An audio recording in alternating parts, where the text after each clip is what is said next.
Fala pessoal, hoje eu vou falar um pouquinho sobre escolhas. Quem acompanha a minha R122 há algum tempo sabe que eu tenho 2 livros escritos. Um que é Avançando para o Alvo, que traz estruturas e ferramentas para as pessoas definirem e avançarem para objetivos. E o outro que é Comunicação que Transforma, que fala sobre comunicação interpessoal. Eu lembrei hoje de um ponto que eu coloco logo no início do Avançando pro Alvo, por conta de uma conversa que eu tive com uma cliente. Ela começou um trabalho muito confusa e muito mal resolvida com o equilíbrio que ela estava tendo entre vida pessoal e profissional. Ela tem filhos pequenos e não estava conseguindo se dedicar o quanto ela gostaria para esses filhos, enfim, para a vida pessoal dela. E isso estava impactando em diversos aspectos, tanto na satisfação dela, como no senso de que ela estava conseguindo ser produtiva e cumprir os papéis que ela tem de maneira satisfatória. Ao longo do processo, uma das coisas que aconteceram com ela foi justamente aprender a fazer escolhas e impor limites de uma forma muito mais tranquila. E ela atingiu um estado de estar muito mais em paz.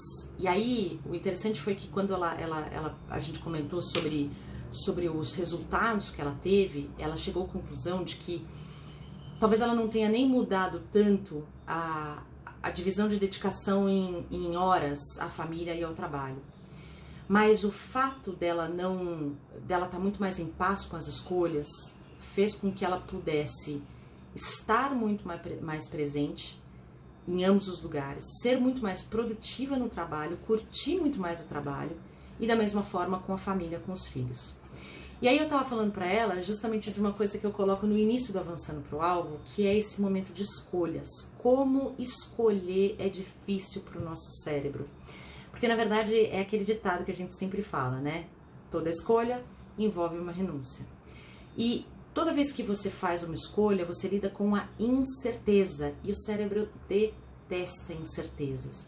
Então é assim, a gente tem um objetivo e a gente tem que escolher qual o melhor caminho para nos levar lá, né? E aí você vai escolher algumas coisas e abrir mão de outras. E uma analogia que eu faço no livro, eu trago aqui para você considerar e ver como que isso pode se aplicar na sua vida. Isso no teu contexto de liderança, no teu contexto de escolhas mais macro, escolhas mais micro. Pensa só que toda escolha funciona como se você estivesse na frente de uma bifurcação. Então você quer chegar em algum lugar e você lida com uma bifurcação, tem ali, né, os 2 caminhozinhos, e você não sabe qual deles será melhor. Você até tem informações a respeito deles muitas vezes, você tem as suas crenças a respeito deles, mas você ainda não passou por eles, então você não sabe de fato o que vai acontecer. Você olha para esses 2 caminhos e tem que escolher um.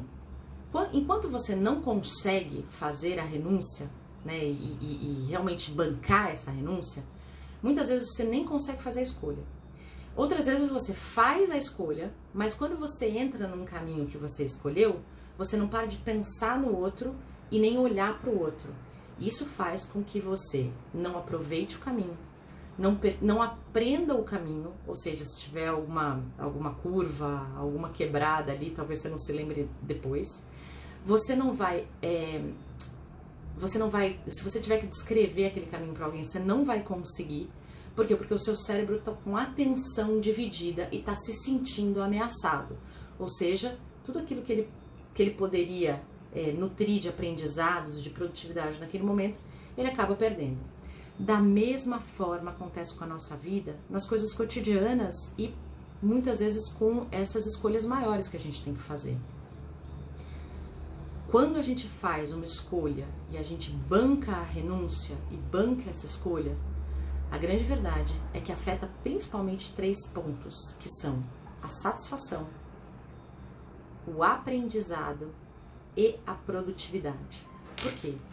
Quando eu banco a minha decisão, quando eu entendo que aquela decisão é consciente e eu entendo as renúncias que eu estou fazendo de forma consciente, muitas vezes me guio por valores, me guio pelo que eu quero gerar, pelo que eu quero construir, daí fica mais fácil de você fazer essa escolha, o seu foco muda completamente.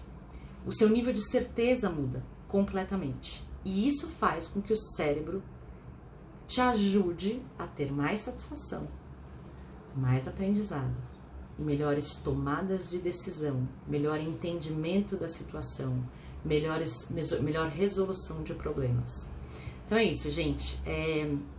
Espero que não fique muito etéreo, porque a gente toma decisão o tempo inteiro.